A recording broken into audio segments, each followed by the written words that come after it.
সুপ্রিয় নবম দশম ও একাদশ দ্বাদশ শ্রেণীর শিক্ষার্থীবৃন্দ, ফাংশনের ধারাবাহিক ক্লাসের অংশ হিসাবে আজকে আমরা ফাংশনের পঞ্চম ক্লাসটা নিয়ে আলোচনা করব। এই পঞ্চম ক্লাসটা আমাদের অনেক গুরুত্বপূর্ণ, যেখানে আমরা ফাংশনের ডোমেন ও রেঞ্জ নিয়ে আমরা পড়াশোনা করব। ফাংশনের ডোমেন ও রেঞ্জ পারার জন্য তোমাকে প্রথমে যেটা শিখতে হবে সেটা হচ্ছে সংখ্যা নিয়ে, মানে বাস্তব সংখ্যা নিয়ে, বাস্তব সংখ্যার বিভিন্ন পার্ট নিয়ে।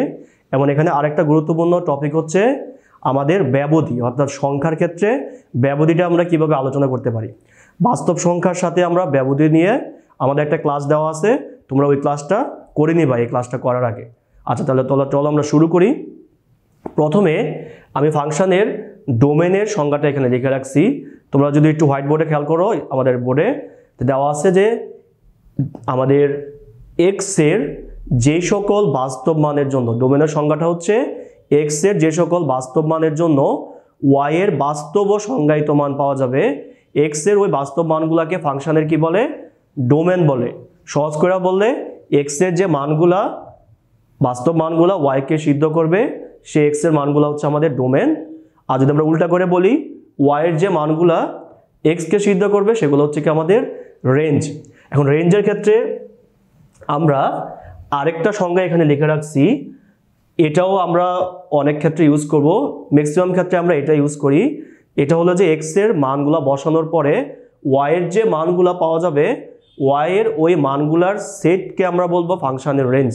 তাহলে এই দুইটার আমরা যা যা দেখছি, আসলে সংজ্ঞা দিয়ে ম্যাথকে বোঝা যায় না, ম্যাথকে বোঝার জন্য কি লাগবে আমাদেরকে? এক্সাম্পল লাগবে। তা চলো আমরা শুরু করতেছি।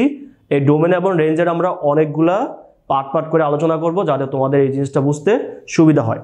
প্রথমে আমরা যেই ফাংশনটা নিছি, এটা হচ্ছে একটা সরল রৈখিক ফাংশন, অর্থাৎ এক্স এর পাওয়ার 1, ওয়াই এর পাওয়ারও কি 1। তো আমরা দেখবো যে এটার ডোমেন কত, রেঞ্জ কত। তাহলে ফার্স্টে ডোমেনটা আমরা যদি আলোচনা করি, দেখো ডোমেন হচ্ছে, তো ডোমেন বলতে আমরা যেটা বলছিলাম, এক্স এর যে বাস্তব মানগুলা ওয়াইকে কি করে? সিদ্ধ করে যায় এবং সংজ্ঞায়িত করে যায়। মানে আমরা যদি একটু খেয়াল করি, দেখো এখানে এক্স এর যে কোনো বাস্তব মান বসালেই আমরা কি পাবো? ওয়াই এর বাস্তব মান পাচ্ছি, অর্থাৎ প্রত্যেকটা মানই আমাদের এক্স এর মান কি করতেছে? ওয়াইকে সিদ্ধ করতেছে। এজন্য এটার ডোম অফ ফাংশন ইকুয়াল টু হবে বাস্তব সংখ্যার সেটটা। আমরা জানি বাস্তব সংখ্যার সেটকে আমরা এভাবে লিখি, আমরা যখন হাতে লিখবো আর কি। আর এটা হচ্ছে ডিএফ, মানে হচ্ছে ডোম অফ ফাংশন, মানে ফাংশনের ডোমেনটা। এটাকে আমরা এভাবে বলতে পারি তোমার যে মাইনাস ইনফিনিটির পর থেকে প্লাস ইনফিনিটির আগ পর্যন্ত। এটাকে আমরা ফার্স্ট ব্র্যাকেট দিয়ে কেন লিখছি? আমরা যখন সংখ্যা পড়ছিলাম আমরা বলছি প্রথমে ফার্স্ট ব্র্যাকেট, পরে ফার্স্ট ব্র্যাকেট থাকলে এটাকে আমরা বলি মুক্ত ব্যবধি বলি, অর্থাৎ মাইনাস ইনফিনিটির পর থেকে প্লাস ইনফিনিটির আগ পর্যন্ত এটা হচ্ছে আমাদের বাস্তব সংখ্যার সীমাটা।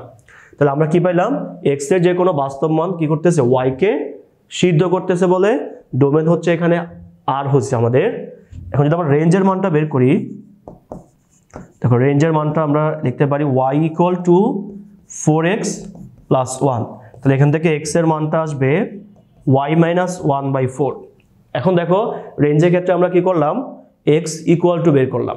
তো আমরা যদি একটু খেয়াল করি, ওয়াই এর এখানে যদি আমরা যে কোনো বাস্তব মানই বসাই না কেন, এটা কি করবে? এক্সকে সিদ্ধ করবে, অর্থাৎ তুমি 1 বসাও, -1 বসাও, 0 বসাও, যে কোনো বাস্তব মানই বসাও। এজন্য এটার রেঞ্জও হবে আমাদের আর, মানে বাস্তব সংখ্যার সীমাটা, মাইনাস ইনফিনিটির পর থেকে প্লাস ইনফিনিটির আগ পর্যন্ত। রেঞ্জ অফ ফাংশন এটাকে আমরা আর এফ দিয়ে লিখি, ডোম অফ ফাংশন এটাকে আমরা ডিএফ দিয়ে লিখি। এখন যদি আমরা একটু সহজে মনে রাখার চেষ্টা করি, দেখো y equal to mx plus c অথবা y ইকুয়াল টু mx, এটাকে আমরা কি বলি? এটাকে আমরা বলি সরল রেখা বলি বা সরল রৈখিক বলি আমরা। এই সরল রৈখিক যত ফাংশনই থাক তোমার, যেখানে x এবং y পাওয়ারটা 1 1 করে হবে, এদের ডোমেনও হবে আর এবং রেঞ্জও হবে আর। আবার বলতেছি, সরল রৈখিক যত ফাংশনই থাক, এদের ডোমেন এবং রেঞ্জ কি হবে? আমাদের আরই হবে। আশা করি এই টাইপ 1টা আমরা ইজিলি বুঝতে পারছি। এখন আমরা পরের টাইপে গেলাম। পরের টাইপেও দেখো এখানে একটু আমরা মডিফাই করে নিয়েছি ফাংশনটাকে। এখানে উপরেও এক্স আছে, নিচেও এক্স আছে। এখন আমাদেরকে কি করতে হবে, ফার্স্টে ডোমেনটা বের করতে হবে, ডিএফটা। এখন একটু খেয়াল করে দেখো, আমরা বলছি এক্স এর যে সকল বাস্তব মানের জন্য ওয়াই এর বাস্তব ও সংজ্ঞায়িত মান পাওয়া যায়। আচ্ছা, তাহলে আমরা অসংজ্ঞায়িত বলতে আমরা কি জানি? আমরা জানি যে কোনো সংখ্যা ডিভাইডেড বাই 0 এটাকে আমরা কি বলি? অসংজ্ঞায়িত বলি। এটা আমরা জানি সবাই। এখন খেয়াল করে দেখো, এখানে যে ফাংশনটা আছে এটা নিচে কি আছে? একটা এক্স এর একটা অংশ আছে। তাহলে অবশ্যই এক্স এর এমন মান নেওয়া যাবে না যাতে করে নিচে আমাদের কি আসে? 0 আসে। কারণ এক্স এর যে বাস্তব মানগুলো ওয়াইকে কি করে? সংজ্ঞায়িত করে যায় বলছি আমরা। তো নিচে কোনো অবস্থায় আমরা কি আনতে পারবো না? 0 আনতে পারবো না। তাহলে এখন দেখো নিচে যে মানটা আছে 5x + 1, এই মানটা কোনো অবস্থায় 0 হইতে পারবে না। মানে x নট ইকুয়াল টু হচ্ছে -1/5, অর্থাৎ x এর মান আমরা -1/5 নিতে পারবো না। কারণ x এর মান যদি আমরা -1/5 নেই তাহলে এই ফাংশনের নিচে 0 আসা পড়বে। নিচে 0 আসলে ওয়াইটা কি হবে? অসংজ্ঞায়িত হবে। তাহলে ডোমেন হবে এটার কত? দেখো ডোমেন হবে বাস্তব সংখ্যার সব মানই নেওয়া যাবে, শুধুমাত্র এই মানটা নেওয়া যাবে না। এটাকে আমরা সেকেন্ড ব্র্যাকেট দিয়ে লিখবো, কারণ এটা একটা সিঙ্গেল মান বোঝাচ্ছে যে -1/5। তাহলে দেখো সহজ করে যদি বলি আরো, নিচে যদি x যুক্ত কোনো ফাংশন থাকে ওই পার্টটুকুকে নট ইকুয়াল টু 0 লেখার পরে x এর যে মানটা নট ইকুয়াল টু হবে, আমরা বাস্তব সংখ্যা থেকে হচ্ছে ওই মানটাকে বাদ দিব। বাদ দিলে বাকি যে মানগুলো সেগুলো হবে কি? আমাদের ডোমেনের উপাদান হবে। এখন আমরা গেলাম রেঞ্জের কাছে। এখন দেখো রেঞ্জ বের করার সময় আমরা কি করব? y = 4x - 1 divided by 5x + 1। ওকে, এখন ডোমেনের সময় হইতাছে y = ছিল, রেঞ্জের ক্ষেত্রে হচ্ছে আমরা x = বের করব।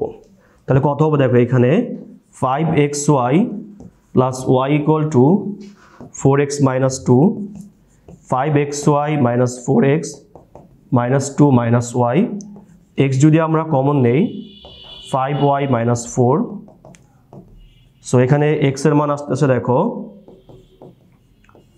5y। ওকে, আমাদের x এর মান আমরা এরকম পাচ্ছি। এখন যদি আমরা এটার তোমার হচ্ছে রেঞ্জটা বের করতে চাই, রেঞ্জটা বের করার জন্য দেখো আমরা হচ্ছে নিচে যেই অংশটুকু আমরা পাইছি y এর, যে 5y - 4, এটাকে আমরা নট ইকুয়াল টু 0 লিখবো। ডোমেনের জন্য হচ্ছে আমরা নিচের অংশটুকু 0 লিখছিলাম, মানে x এর পার্টটুকু। রেঞ্জের জন্য হচ্ছে আমরা নিচের পার্টটুকু আমরা নট ইকুয়াল টু দিয়ে 0 লিখবো আমরা। So y not equal to পাচ্ছি আমরা 4/5। তাহলে এটা রেঞ্জ ফাংশন হবে তোমার r - 4/5, অর্থাৎ y এর ক্ষেত্রে আমরা এই মানটুকু পাবো না 4/5। 4/5 ব্যতীত আমরা সব মানই পাবো।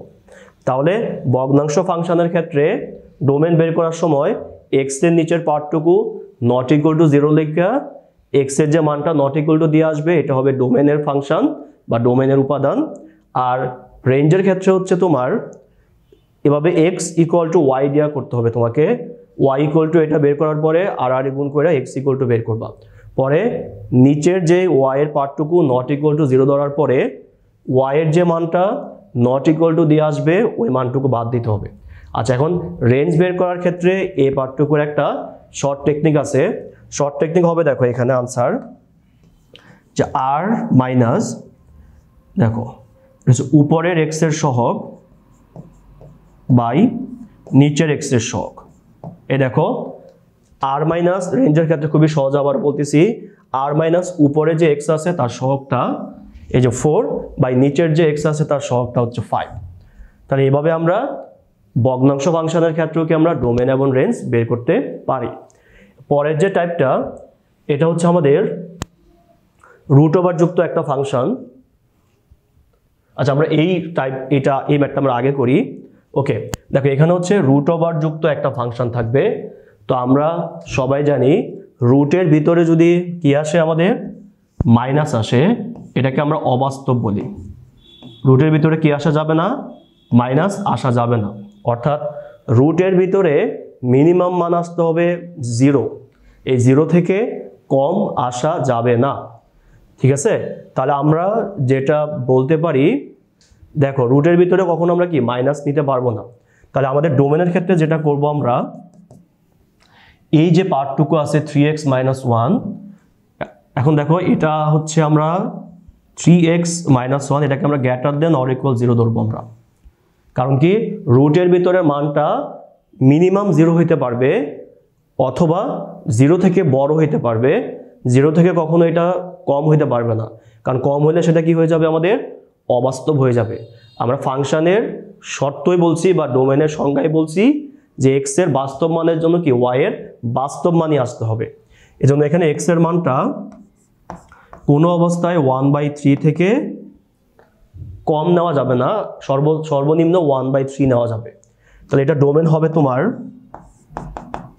দেখো আমরা কি লিখব, x হচ্ছে element of r such that x এর মানটা হবে 1/3 থেকে বড়। যদি আমরা সেট দিয়ে লিখি আর কি, আমরা এইভাবে লিখব। আর যদি এটাকে আমরা ব্যবধি দিয়ে লিখি, আমরা বলবো যে 1/3 থেকে শুরু করে ইনফিনিটির আগ পর্যন্ত। আমরা ডোমেনটাকে দুইভাবে লিখতে পারি, সেটের মাধ্যমে লিখতে পারি, ব্যবধির মাধ্যমে লিখতে পারি। যদি আমরা সেট দিয়ে লিখি আমরা হচ্ছে এইভাবে লিখব, আর ব্যবধি দিয়ে লিখলে হচ্ছে এভাবে লিখব। এটাকে আমরা ব্যবধির ক্ষেত্রে কি বলছি, বদ্ধ মুক্ত ব্যবধি, যে এটার পর থেকে এটার আগ পর্যন্ত, মানে 1/3 হচ্ছে মিনিমাম সীমা আর ইনফিনিটির আগ পর্যন্ত হচ্ছে কি আমাদের ম্যাক্সিমাম সীমা।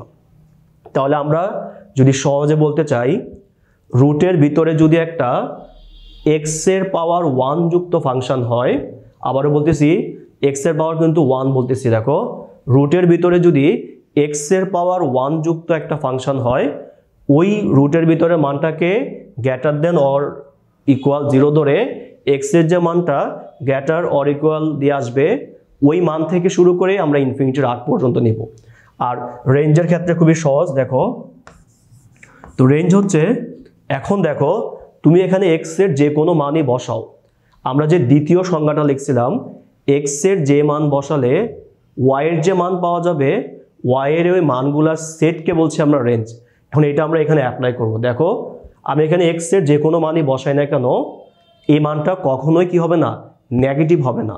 আমি যদি এখানে x এর মান দেখো সর্বনিম্ন যদি আমরা 1/3 বসাই, যে যদি এখানে 1/3 বসাও x এর জায়গায়, তাহলে এখানে y এর মানটা কত আসবে, 0 আসবে। কত আসবে, 0 আসবে। আর বাকি সব ক্ষেত্রে মানটা দেখবা 1/3 থেকে যদি তুমি বড় বসাও, এটা 0 থেকে বড় আসবে। তাহলে রেঞ্জটা হবে সর্বনিম্ন সীমা হচ্ছে 0 আর সর্বোচ্চ হচ্ছে ইনফিনিটির আগ পর্যন্ত। আরও যদি সহজ করে আমরা বলি, রুটের ভিতরে যদি x এর পাওয়ার 1 যুক্ত ফাংশন থাকে, এদের রেঞ্জ হবে 0 থেকে শুরু করে ইনফিনিটির আগ পর্যন্ত। আশা করি ব্যাপারটা বুঝতে পারছো। ওকে, এবার আমরা হচ্ছে এই জায়গায় আসলাম। দেখো এখানেও রুটের ভিতরে x আছে, কিন্তু একটু সমস্যা আছে। দেখো সমস্যা হচ্ছে x এর পাওয়ারটা 1 না, x এর পাওয়ারটা হচ্ছে কত, 2। আচ্ছা এখন 2 হলে সমস্যা কি, 2 হলে সমস্যা হচ্ছে x এর মান পজিটিভের জন্য পজিটিভ পাওয়া যায়, আবার নেগেটিভের জন্য x এর পাওয়ার যেহেতু স্কোয়ার আছে, এই জন্য এটাও পজিটিভ হয়ে যাবে। এই জন্য প্রথমে আমাদের যে শর্ত ডোমেনের, এই পার্টটুকু দেখো, এই পার্টটুকু কোনো অবস্থায় আমাদের কি আসা যাবে না, 0 থেকে কম আসা যাবে না, মিনিমাম কি আসতে হবে, 0 আসতে হবে। আচ্ছা এবার এটাকে যদি আমরা স্কোয়ার করে লিখি, 2 + x 2 - x greater or equal হচ্ছে 0। ওকে, এখন এই জিনিসটা হচ্ছে আমাদের কি, অসমতা। এখন আমরা জানি যে অসমতার ক্ষেত্রে দুইটা মানের গুণফল কখন তোমার 0 থেকে বড় আসবে অথবা 0 সমান আসবে। আচ্ছা দুইটা মানের গুণফল আমাদের কখন 0 থেকে বড় আসে, যখন দুইটা মানই নেগেটিভ হয় অথবা কি হয়, দুইটা মানই পজিটিভ হয়, ঠিক আছে। আচ্ছা, এখন এই যে আনসারটা এটা হবে আমাদের কত, দেখো এখানে হবে, আমরা যদি এইভাবে জিনিসটাকে নেই -2 থেকে শুরু করে +2 পর্যন্ত, তাহলেই এই রেঞ্জের মধ্যে থাকলেই আমরা হচ্ছে এই জিনিসটাকে আমরা বাস্তব বানাতে পারবো। কিভাবে দেখো, আমি যদি -2 থেকে বড় নেই অথবা -2 এর যদি আমরা সমান নেই, যদি -2 নাও, দেখো x এর মান -2 নিলে এখানে y এর মান কত আসে, দেখো x এর মান -2 নিলে y এর মান আসে 0, আর x এর মান যদি আমরা -1 নেই y এর মান আসে হচ্ছে √3। ওকে, কিন্তু তুমি যদি x এর মান যদি -2 থেকে কম নাও, ধরো তুমি যদি x এর মান যদি -3 নাও, তাহলে y এর মান আসবে দেখো 4 - 9 সমান হচ্ছে -√5। সো এটা পসিবল না, কারণ এটা অবাস্তব মান। এই জন্য আমাদের এই রেঞ্জের বাইরে যাওয়া যাবে না, -2 থেকে +2 এর মধ্যে আসতে হবে। আচ্ছা, এই জন্য আমরা বলবো যে এই ফাংশনের ক্ষেত্রে আমরা এটার পরে হচ্ছে আমরা এটা লিখবো, তার ডোমেনটা হবে তোমার কত, দেখো -2 থেকে শুরু করে +2 পর্যন্ত। কি বললাম, -2 থেকে শুরু করে +2 পর্যন্ত। ওকে, এখন দেখো রেঞ্জটা তাহলে কত হবে, আমরা জানি যে রেঞ্জ হচ্ছে কি আমাদের, আচ্ছা এখন আমরা রেঞ্জের দুইটা সংজ্ঞা বলছি, একটা হচ্ছে x এর মানের জন্য y এর যে মান পাওয়া যায় সেগুলো হচ্ছে আমাদের x এর মানগুলো হচ্ছে ডোমেন, আর y এর যে মানের জন্য x পাওয়া যায় সেটা হচ্ছে আমরা বলছি y এর মানগুলোকে রেঞ্জ। আরেকটা বলছি, এটা হচ্ছে আমাদের সবচেয়ে অ্যাপ্রোপ্রিয়েট সংজ্ঞা, সেটা হচ্ছে x এর মান বসালে y এর যে মান পাওয়া যাবে y এর মানগুলা সেটকে বলছি আমরা ফাংশনের রেঞ্জ বলছি আমরা। ওকে, এখন তুমি দেখো কখন তুমি দ্বিতীয় সংজ্ঞাটা ইউজ করবা, যখন দেখবা যে x এর মানগুলা সীমাবদ্ধ হয়ে গেছে, যে এইটাই হবে, মানে এর বাইরে যাবে না। যেমন ধরো এখানে x এর মানটা সীমাবদ্ধ হয়ে গেছে যে -2 থেকে +2 এর মধ্যে, এর বাইরে এসে যাবে না। তার মানে এক্ষেত্রে আমরা কি করব, x এর মানগুলা বসায় যে y এর মানগুলা পাবো, y এর ওই মানগুলা সেটকে বলবো আমরা রেঞ্জ বলবো আমরা। তো তুমি যদি বসাও, দেখো y এর মান যদি x এর মান যদি +-2 বসাও, y এর মান পাবো হচ্ছে 0। এখানে বসায় দেখো x এর মান যদি 0 বসাও, y এর মান পাবো হচ্ছে 2, ঠিক আছে। তার মানে তুমি এখানে x এর যে কোনো মানই বসাও না কেন, এই রেঞ্জের মধ্যে y এর ম্যাক্সিমাম মান তুমি 2 এর বেশি পাবা না, আর মিনিমাম মান হচ্ছে 0 থেকে কম পাবা না। তার মানে এখানে আনসারটা কত আসবে, দেখো আনসারটা আসবে 0 থেকে 2 এর মধ্যে। এটাকে আমরা বদ্ধ ব্যবধি বলি, যে এখান থেকে এখানের মধ্যে থার্ড ব্র্যাকেট দিয়ে। যাদের ব্যবধি বুঝতে অসুবিধা হচ্ছে তারা বাস্তব সংখ্যা ব্যবধি সহ ক্লাসটা করে নেওয়া আগে, তাহলে এটা বুঝতে ইজি হবে তোমাদের জন্য। থার্ড ব্র্যাকেট হচ্ছে কি বোঝায়, এখান থেকে এখান পর্যন্ত। আচ্ছা, এবার এই ধরনের যে কোনো ম্যাথে আসুক আমরা খুবই সহজে দেখে আনসারটা বলে দিতে পারবো। এখন আমরা এটা শর্টকাটটা শিখতেছি। দেখো শর্টকাটটা হচ্ছে তোমার কিভাবে আমরা শিখবো, দেখো শর্টকাট হচ্ছে তোমার এই, দেখো যদি এরকম কোনো ম্যাথ হয় আমাদের যে y = a² - x², দেখো এটা কত ছিল আমাদের, 2 ছিল আর কি। হ্যাঁ, 4 এর স্কোয়ার কত, 2। এই জন্য এটার ডোমেনটা কত ছিল, দেখো ডোমেনটা ছিল -2 থেকে +2 পর্যন্ত। আচ্ছা, এখন এটাকে যদি আমরা একটু এভাবে লিখতে পারি, দেখো a² - x², এরকম যত ফাংশনই আছে আমাদের √a² - x², এদের ডোমেন হবে তোমার -a থেকে +a, তেমন রেঞ্জ হবে তোমার 0 থেকে a এর মধ্যে হবে।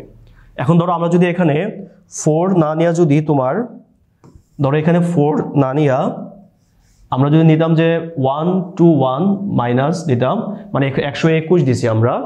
তাহলে এখন তুমি খেয়াল করে দেখো এটাকে যদি এটার সাথে কম্পেয়ার করো, তাহলে 121 মানে কত আমাদের 11²।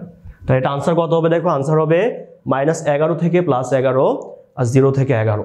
তার মানে এই প্যাটার্নে কোনো কিছুকে যদি তুমি বানাইতে পারো যে a² মানে এই সংখ্যাটাকে স্কোয়ার দিয়ে লিখবা। অনেকে বলতে পারো যে সব সংখ্যা তো আসলে স্কোয়ার করে লেখা যায় না। যেমন ধরো তোমার যদি এরকম হয়, এমন আছে যে y = ধরো 3 + x²। এখন এটাকে তো আমরা পূর্ণ বর্গ লিখতে পারতেছি না, কোনো সমস্যা নাই, এটাকে √3 দিয়ে দিবা, এভাবে স্কোয়ার দিয়ে দিবা। তাহলে √3 কে যদি আমরা স্কোয়ার করি তাহলে তো 3 আসবে, তাহলে এখানে আসবে -√3 থেকে +√3, 0 থেকে √3। আশা করি বুঝতে পারছো। সো এই পার্টটুকু আমরা খুব ইজিলি সহজে এমসিকিউর জন্য করে ফেলতে পারবো, আর রিটেনের জন্য তো আমরা বললামই জাস্ট ওইভাবে করবো আর কি, মানগুলো বসে। এখন দেখো এই পার্টটুকুকে হচ্ছে আমরা এখন চেঞ্জ করছি আগের ম্যাথটুকু। কিভাবে চেঞ্জ করছি দেখো, আগে ছিল x² মানে 4 - x², এখন আমরা কি লিখছি x² - 4 লিখছি। তো এই ক্ষেত্রে আমরা যেটা করব আগের মতোই, যে ডোমেন বের করার ক্ষেত্রে এটাকে আমরা 0 থেকে বড় লিখবো আমরা। সো এটা হবে এরকম, আচ্ছা 0 সমান হইতে পারবে যেহেতু রুটের ভিতরে 0 আসলে 0 আসবে। এখন এখানে দেখো দুইটা মানের গুণফল 0 থেকে বড় হবে আমাদের, তাহলে আমরা কখন হবে আমাদের, যখন x এর এমন মান বসাইতে হবে যাতে করে দুইটা পজিটিভ আসে অথবা দুইটা নেগেটিভ আসে। আচ্ছা এটা আমাদের বাস্তব সংখ্যা এবং অসমতার একটা পার্ট। তো আমরা জাস্ট এখানে এত কিছু বলা মানে বোঝানোর দরকার নাই, আমরা একটু চিন্তা করব যেটা আমরা একটু আগে চিন্তা করে আসছি। আমরা যদি এখানে মানটা এরকম করে নিই, দেখো -2 থেকে ছোট বা এর সমান অথবা 2 থেকে বড় বা এর সমান, তাহলে দেখো এই মানটু যদি আমরা নেই যে এটা অথবা এটা, তাহলেই এই জিনিসটাকে আমরা সিদ্ধ করতে পারবো, মানে অবাস্তব এখানে আসবে না। চেক করে দেখো, আমরা যদি 2 নেই, দেখো তো এখানে 2 বসালে x এর জায়গায় কত আসে, 2 বসালে y এর মান আসে আমাদের 0। আর যদি আমরা 2 থেকে বড় নেই, ধরো আমি এখানে 9 নিলাম, তাহলে y এর মান আসবে কত, দেখো 81 থেকে 4 যাবে আর কি, সালে হবে কত আমাদের 77 হবে। তো সমস্যা নেই, কারণ এটাও আমাদের কি বাস্তব সংখ্যা, যেহেতু রুটের ভিতরে মাইনাস আসে নাই। তাহলে আমরা দেখো দেখতেছি যদি 2 থেকে আমরা কম নিতাম, যদি আমরা 1 নিতাম, তাহলে কি ঝামেলাটা হইতো, দেখো এখানে আসতো 1 - 4 √/, সমান -√3 আসতো। ঠিক আছে, তার মানে অবশ্যই এখানে 2 অথবা তার চেয়ে বেশি নিতে হবে। সিমিলারলি নেগেটিভের ক্ষেত্রে -2 থেকে কম বা এর সমান নিতে হবে। তো আমরা যদি একটা সংখ্যা রেখা আঁকি এটা বোঝার জন্য, এটা ধরো 0, এটা ধরো 2, এটা ধরো -2। তো আমরা এখান থেকে শুরু করে হচ্ছে আমরা এই পর্যন্ত যাব, আর এখান থেকে শুরু করে হইতেছে আমরা এই পর্যন্ত যাব। এর ভিতরে যে পার্টটুকু আছে এই জায়গায় আমরা আসতে পারবো না, ঠিক আছে, এই মানগুলো পাবো না। তাহলে এটা ডোমেনটা হবে কত, দেখো ডোমেনটা হবে এখানে তো -∞ আছে, সো -∞ পর থেকে -2 পর্যন্ত, আর 2 থেকে শুরু করে +∞ আগ পর্যন্ত। তাহলে হচ্ছে -∞ পর থেকে -2 পর্যন্ত ইউনিয়ন অফ 2 থেকে শুরু করে +∞ আগ পর্যন্ত। এটা হচ্ছে আমাদের এটার মানে ব্যবধি দিয়ে আনসারটা, যে -∞ দেখো -2 থেকে ছোট বা এর সমান, তাহলে -2 থেকে ছোট মানে কি -∞ পর্যন্ত যাবে, কিন্তু -∞ পর থেকে -2 পর্যন্ত, আর 2 থেকে শুরু করে +∞ আগ পর্যন্ত। আর রেঞ্জের ক্ষেত্রে আগের মতোই, যেটা এখানে x এর মানগুলো ফিক্সড হয়ে গেছে যে এগুলাই হবে। এবার যদি আমরা এখানে বসায় চেক করি, রুটের ভিতরে তুমি কত পাবা, দেখো তো এখানে মিনিমাম মানটা, আমি যদি এখানে x এর মান 2 বসে, তাহলে দেখো তো 2 বসালে y এর মান কত আসবে আমাদের, 0 আসবে। দেখো x এর মান 2 বসালে y এর মান কত আসতেছে, 0 আসতেছে। আর বাকি অন্য যে কোনো মানের বসাও না কেন y এর মানটা আসবে 0 থেকে বড় আসবে। তাহলে এটা রেঞ্জ হবে তোমার, মিনিমাম মান হবে 0 আর ম্যাক্সিমামটা হবে ইনফিনিটির আগ পর্যন্ত। কি হবে, ইনফিনিটির আগ পর্যন্ত হবে। এখন যদি এটাকে আমরা একটু সামারাইজ করি আগের মতো করে সহজে, দেখো কিভাবে আমরা বলবো, ধরো তোমার এই ধরনের যত ম্যাথই আসুক আমাদের y = যদি হয় x² - a², এ মানে যে কোনো একটা সংখ্যা হবে আর কি, এটার রেঞ্জ হবে এটা সবসময় যে 0 থেকে শুরু করে ইনফিনিটির আগ পর্যন্ত। আর ডোমেন হবে কত, দেখো এখানে 4 মানে আমরা কি লিখতে পারি, 4 মানে আমরা 2² লিখতে পারি। এজন্য এখানে কি আসছে, -2 + 2 আসছে। আচ্ছা এখন 4 না থাকা যদি এখানে কি থাকতো, ধরো 36 থাকতো, 36 মানে কত, 6², তখন আসতো এখানে -6 আর +6। তাহলে আমরা এটার আনসার কত লিখবো, আমরা এটার আনসার হবে তোমার, দেখো এটার আনসার হবে হচ্ছে তোমার ডোমেন হবে -∞ পর থেকে -a পর্যন্ত ইউনিয়ন অফ এ থেকে শুরু করে প্লাস ইনফিনিটির আগ পর্যন্ত। কি বললাম? মাইনাস ইনফিনিটির পর থেকে মাইনাস এ পর্যন্ত, এ থেকে শুরু করে প্লাস ইনফিনিটির আগ পর্যন্ত। এখানে এ হিসাবে যে মানটা থাকবে সেটা আমরা বসাবো। আমরা হচ্ছে আজকে বীজগাণিতিক 5টা ফাংশনের ডোমেন আলোচনা করলাম। এই ডোমেন এবং রেঞ্জের ক্লাসটা আমরা 2টা ভাগে দিব যাতে আমরা অনেক ভালো করে বুঝতে পারি। আর একটা ক্লাসই অনেক বড় হয়ে যাচ্ছে বলে আমরা পরের ক্লাসে আমরা বাকি যে লগ ফাংশন আছে, এক্সপোনেনশিয়াল আছে বা অন্য যে ফাংশনগুলো আছে ট্রিগোনোমেট্রি সহ, এগুলার আমরা ডোমেন এবং রেঞ্জ আলোচনা করব। সবাইকে ওই ক্লাসটা দেখার জন্য আমন্ত্রণ রইল। সবাই ভালো থাকবে, সুস্থ থাকবে। আল্লাহ হাফেজ।